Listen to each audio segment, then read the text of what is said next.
Programma ir paredzēta ļoti zinkārīgiem cilvēkiem ar analītisku domāšanu, kuriem rūp drošība.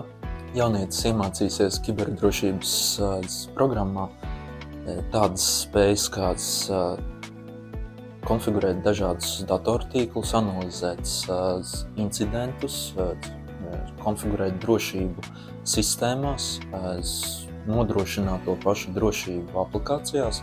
Īpaši tagad, kad AI ir attīstījies līdz nenormāliem apjomiem. Kiberdrošība ir tas pamatpunkts, kas ir jāmāk, jāsaprot aplikāciju izstrādē, tīkla konfigurēšanā, incidentu analīzē. Visas šīs lietas ir ļoti, ļoti svarīgas esošajā darba tirgu, jebkurā sfērā. Un šīs spējas ir ļoti, ļoti pieprasītas patreiz darba tirgu un ar ļoti augstu atalgojumu. Man ir nenormāls prieks par to, ka šī programma ir dzīva. Mēs esam dabūjuši licenci, viss ir certificēts, viss ir apstiprināts. Un mēs gaidām mūsu jauniešus mūsu skolā.